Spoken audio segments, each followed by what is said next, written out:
avvallari taqvimni qilib qo'yib, shunga binoan ro'za tutilaverar edi. Ya'ni bizni yoshlik vaqtimizda hozirgi kabi aloqa vositalari rivojlanib, boshqa musulmon davlatlarida kim ro'za tutdi, kim tutmadi, kim boshladi, kim boshlamadi, qayerda hayitу hayitmasligini bilib olish bir kunning ichida mumkin emas narsalar edi.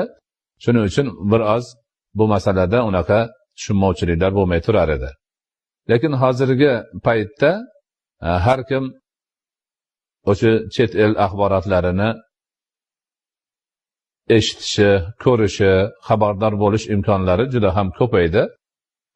Misol uchun bizda ertaga ro'za deb turgan vaqtimizda boshqa yoqda ro'za tutibdi degan xabar kechqurun kelib qoladi. Tarovih o'qishibdi deb. Xuddi shuningdek mana hayit masalasida ham shunaqa holat. O'zi aslida bu narsalarni hammasini oy ko'rish amaliyotini bajarish bilan aniqlanadi. Payg'ambarimiz alayhisolatu vassalom sumu li ru'yatihi va aftiru li ru'yatihi deganlar. Oyni kutib ko'rib ro'za tutinglar, oyni ko'rib og'zingizni ochinglar deganlar. Ramazon oyidan oldingi Sha'bon oyi hisoblab kelinadi. O'sha oy 29 kunlik bo'lganda oy ko'rildi degan gap bo'ladi. Oy ko'rish deganda bir yaxshi joyga, quyosh botadigan taraf ko'rinadigan joyga chiqib odamlar qarashadi.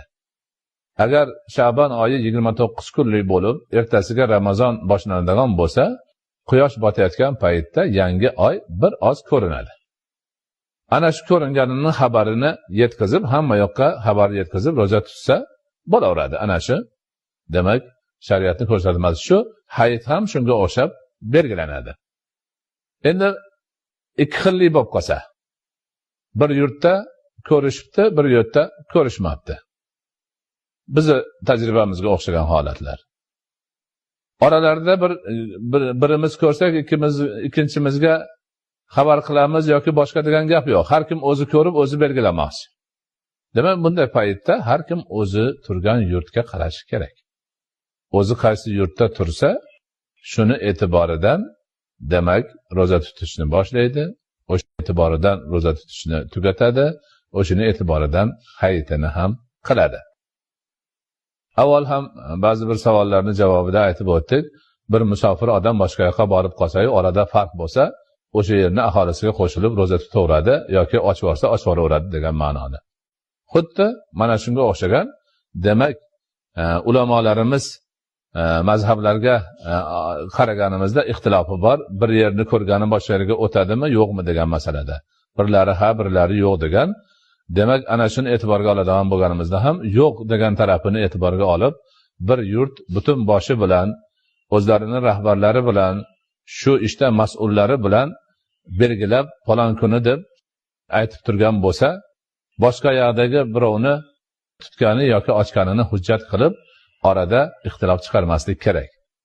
Ular ko'ribdi, ular qaror qilibdi, o'zlarini boshliqlari fatvoni beribdi, belgilabdi, oyni ko'rishibdi, sobit bo'libdi. Demak, ular uchun hayit. Bu yoqdagilar biz hali ko'rganimiz yo'q, bizda sobit bo'lmadi deb turibdimi? Demak, bular uchun ertaga hayit bo'ladi. Shuning uchun mana shu holatni yaxshi bilib olishimiz kerak. Har kim o'zicha bir harakat qilib, falon yerda ochibdi, biz ochib yubordik, sanam och deb odamlarning oldiga borib, ularni ham ro'zasini ochishni talab qilish yoki aksincha bo'lish holatlaridan chetlanishimiz kerak bo'ladi.